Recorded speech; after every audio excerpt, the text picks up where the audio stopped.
Hello mga ka-El Nino. Hello mga boss. Ninyo Anthony, ang online handler nyo. Sigurado ko sa inyo, magpapanalo kayo pag kukunin nyo ang aking serbisyo. Rhyme no? Parang rapper. Hello mga boss. Ninyo Anthony, ang online handler nyo. Siguradong magpapanalo kayo pag kunin nyo ang aking serbisyo. Magpamimbro na kayo. Oh, yan po. So, para naman maganda yung introduction natin. So, waguhin ko na yung introduction ko. Hello mga boss. Ninyo Anthony, ang online handler nyo.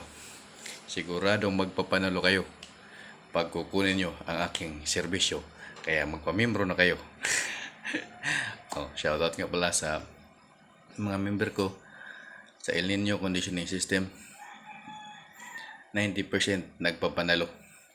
So 10% lang ang chances na matalo. 90% ang manalo. Kaya dito na kayo. Kahapon, August 11, 2024, may nanalo taga Makati. Ang laki ng binalato. Ganito po. Yung manok nila, nasa 3x3 lang, nakatali lang sa gilid ng kalsada at nag-sparring lang sa pedestrian lane. Pedestrian lane sa kalsada sila nag-sparring. Pero big time ang kalaban nila kahapon, panalo. Napasigaw pa nga ang nagbitaw na, "Salamat El Nino Conditioning System. El Nino Conditioning System." Ganun po, napasigaw po. Manood kayo sa video, naka-upload na po sa Facebook. Taga Makati City yon.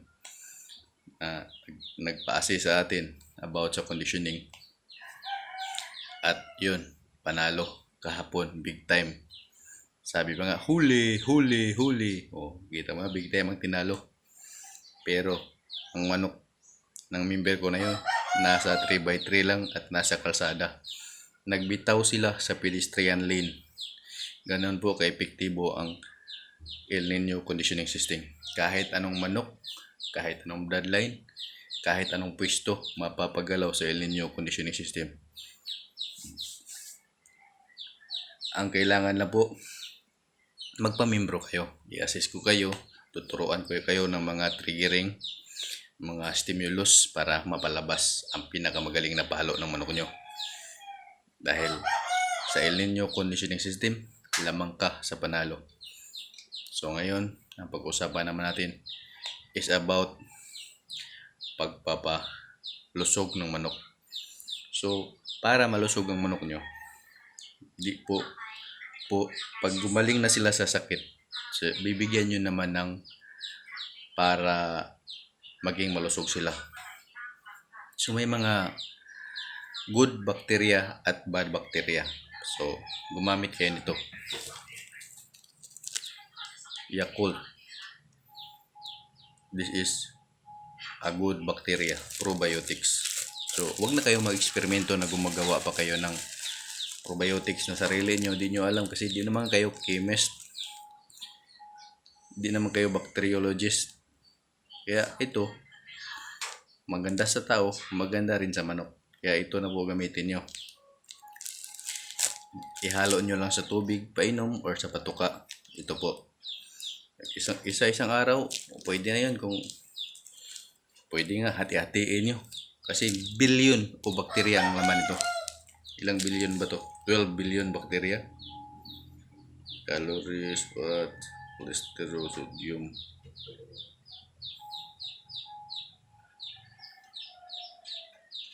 Glucose. Ito magandang gamitin kahit sa conditioning. Pila. Ilang billion na bakterya to. May nakasulat dito eh.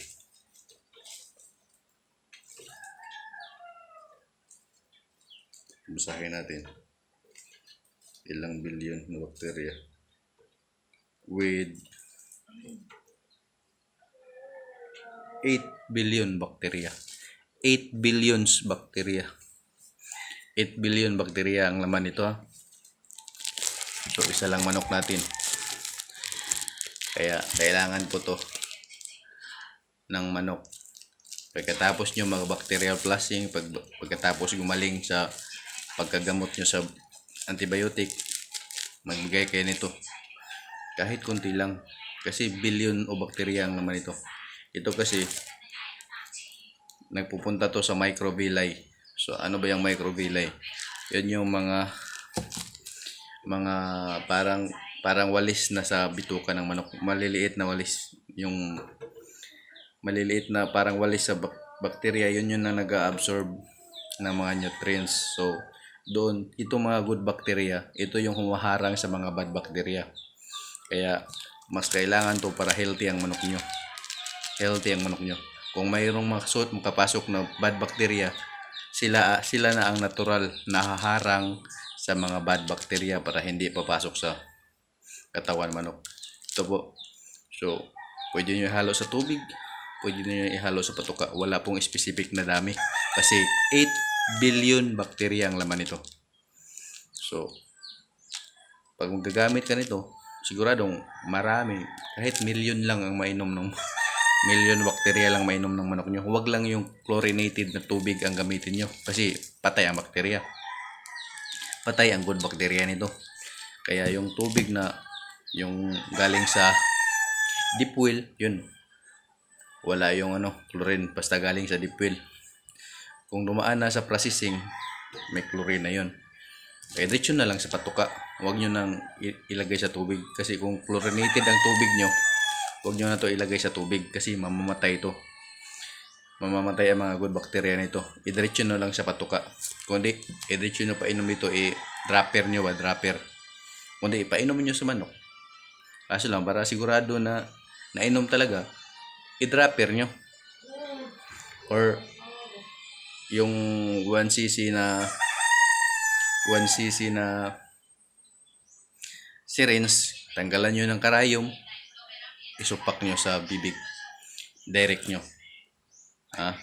Hindi kailangan everyday kasi billions o bacteria ang mayroon nito. Para lang mabalikan yung mga nawalang bad bacteria at mga good bacteria. Kasi pag mga bacterial flushing kayo, sigurado damay ang good bacteria dyan. Kaya kailangan mo ibalik gamit nito. So, walang specific na ilang ml. Pwede 5 ml. Isupak nyo 5 ml bawat manok. Marami na yun. Ito ay 8 billion. So 8 billion, ilang ml to? 8 billions. Ito is ilang ml ba to? 50 ml lang to. Tingin ko 50 ml lang sa laki nito. Ay 80 ml. So every ml may 1 billion bacteria. Di pala 80 ml. 8 billion. 100 million bacteria bawat ml. Kasi 8 billions to 8 billions. 8 billions is divided by 80 is 100 million per ml. 100 million per ml. So, 80 ml times 100 million is 8 billion. Bilis ko sa math, no? Bisin mata ko So, ito is, bawat ml is 100 million bacteria. Kaya, 5 ml, pwede na yan sa isang manok. So, ito, kaya tong ibigay sa 16 na manok. Ang ito. 16 na manok pwede bigyan ito. Kasi, 80 ml divided by 5. 16. 16 ml. 16 ml, 16 pirasong manok ang pwede bigyan ng isang ganito. Yan ha. Yan na po ang mga good bacteria para sa absorption sa katawan ng manok. Para maganda ang absorption. Kasi pag mag-bacterial flushing kayo, patay pati good bacteria.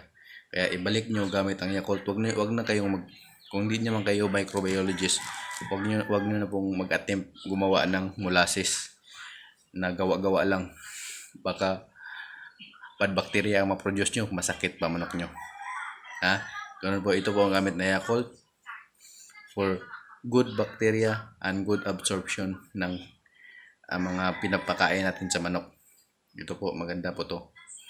Kaya sa gustong matuto sa El Nino conditioning system, tulad ng taga Makati na nanalo kahapon, August 11, sigurado lamang ka sa panalo. Manok nila nasa 3x3 lang pero nagpapanalo pa rin. Gamit ang El Nino conditioning system, lamang ka sa manalo. Salamat po.